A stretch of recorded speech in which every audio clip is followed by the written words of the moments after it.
Sebagai pemula di pasar modal Indonesia, teman trader juga harus mengetahui jenis-jenis sektor apa saja yang ada di Bursa Efek Indonesia. Pada tanggal 25 Januari 2021 lalu, PT Bursa Efek Indonesia atau BEI telah meluncurkan 11 indeks sektoral yang baru yang tergabung ke dalam kelompok Indeks Sektoral IDX-IC. Indeks ini menggantikan klasifikasi industri Jasika atau Jakarta Stock Industrial Classification yang telah digunakan oleh BEI sejak tahun 1996. IDX-IC mengelompokkan perusahaan tercatat berdasarkan eksposur pasar atas barang atau jasa akhir yang diproduksi dan memberikan pendapatan mayoritas. IDX-IC ini memberikan 4 tingkatan klasifikasi yang terdiri dari 12 sektor, 35 subsektor, 69 industri, dan 130 subindustri. Pemberian kode klasifikasi menggunakan kode berupa huruf berurutan atau A sampai Z untuk sektor, dan kode berupa angka bilangan bulat berurutan dari 1 sampai 9 untuk subsektor, industri, dan subindustri. Yuk, mari kita kenali satu persatu 11 indeks sektoral yang baru ini. Yang pertama adalah IDX Energi. Sektor energi ini mencakup perusahaan yang menjual produk dan jasa terkait dengan ekstraksi energi yang mencakup energi tidak terbarukan atau fossil fuels, sehingga pendapatannya secara langsung dipengaruhi oleh harga komoditas energi dunia. Contohnya adalah perusahaan pertambangan minyak bumi, gas alam, batu bara, dan perusahaan-perusahaan yang menyediakan jasa yang mendukung industri tersebut. Selain itu, sektor ini juga mencakup perusahaan yang menjual produk dan jasa energi alternatif. Yang kedua adalah IDX Basic.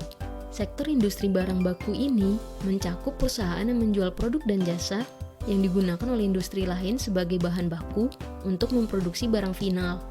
Contohnya adalah perusahaan yang memproduksi barang kimia, material konstruksi, wadah dan kemasan, pertambangan logam dan mineral non-energi, dan produk kayu dan kertas. Yang ketiga adalah IDX Industri. Sektor industri perindustrian ini mencakup perusahaan yang menjual produk dan jasa yang secara umum dikonsumsi oleh industri, bukan oleh konsumen. Produk dan jasa yang dihasilkan merupakan produk dan jasa final dan bukan produk yang harus diolah lagi seperti bahan baku. Industri ini mencakup produsen barang kedirgantaraan, pertahanan, produk bangunan, produk kelistrikan, dan mesin. Selain itu, industri ini juga mencakup penyedia jasa komersial seperti percetakan, pengelola lingkungan, pemasok barang dan jasa industri, serta jasa profesional seperti jasa personalia dan jasa penelitian untuk keperluan industri. Yang keempat adalah IDX non-siklik. Sektor industri barang konsumen primer ini mencakup perusahaan yang melakukan produksi atau distribusi atas produk dan jasa yang secara umum dijual kepada konsumen, namun hanya untuk barang yang bersifat antisiklis atau barang primer, sehingga permintaan barang dan jasa ini tidak dipengaruhi oleh pertumbuhan ekonomi. Contoh perusahaan yang masuk ke dalam sektor ini adalah perusahaan retail barang primer seperti toko makanan, toko obat-obatan, supermarket, produsen minuman, makanan kemasan, penjual produk pertanian, produsen rokok, barang keperluan rumah tangga, dan barang keperawatan pribadi. Yang kelima adalah IDX Cyclic. Sektor industri barang konsumen sekunder ini mencakup perusahaan yang melakukan produksi atau distribusi atas produk dan jasa yang secara umum dijual kepada konsumen, namun untuk barang yang bersifat siklis atau barang sekunder, sehingga permintaan atas barang dan jasa ini berbanding lurus dengan pertumbuhan ekonomi.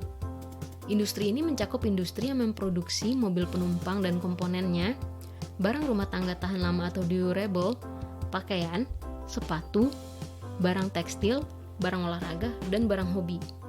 Selain itu, industri ini juga mencakup perusahaan yang menyediakan jasa pariwisata, rekreasi, pendidikan, penunjang konsumen, perusahaan media, periklanan, penyedia hiburan, dan perusahaan retail barang sekunder. Yang keenam adalah IDX Health. Sektor industri kesehatan ini mencakup perusahaan yang menyediakan produk dan layanan kesehatan. Contohnya adalah produsen peralatan dan perlengkapan kesehatan, penyedia jasa kesehatan, perusahaan farmasi, dan perusahaan riset di bidang kesehatan. Yang ketujuh adalah IDX Finance.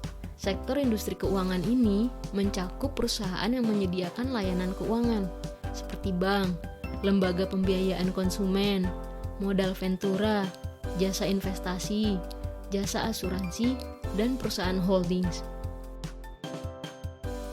Yang kedelapan adalah IDX Property. Sektor industri properti dan real estate mencakup perusahaan pengembang properti dan real estate dan perusahaan yang menyediakan jasa penunjangnya. Yang kesembilan adalah IDX Tekno. Sektor industri teknologi ini mencakup perusahaan yang menjual produk dan jasa teknologi, seperti perusahaan jasa internet yang bukan penyedia koneksi internet, penyedia jasa dan konsultan IT, perusahaan pengembang perangkat lunak, perusahaan perangkat jaringan, perusahaan perangkat komputer, dan perangkat serta komponen elektronik dan semikonduktor. 10 adalah IDX Infra. Sektor industri infrastruktur mencakup perusahaan yang berperan dalam pembangunan dan pengadaan infrastruktur. Contohnya adalah perusahaan penyedia jasa logistik dan pengantaran, penyedia transportasi, operator infrastruktur transportasi, perusahaan konstruksi bangunan sipil, perusahaan telekomunikasi, serta perusahaan utilitas. Yang terakhir adalah IDX Trans. Sektor industri transportasi dan logistik ini mencakup perusahaan yang berperan dalam aktivitas perpindahan dan pengangkutan. Contohnya adalah perusahaan penyedia transportasi serta perusahaan penyedia logistik dan pengantaran. Evaluasi atas klasifikasi industri perusahaan tercatat ini akan dilakukan secara rutin, biasanya setiap 1 kali setiap tahunnya, yaitu pada bulan April atau Mei. Hasil evaluasinya akan diumumkan pada akhir bulan Juni dan akan berlaku efektif pada hari bursa pertama di bulan Juli. Sudah paham kan tentang 11 sektor industri yang baru ini? Untuk kamu yang belum punya rekening saham, kamu bisa buka rekening saham dari MNC Sekuritas. Caranya mudah, kamu cukup download dan install aplikasi MNC TradeNew dari App Store atau Google Play Store.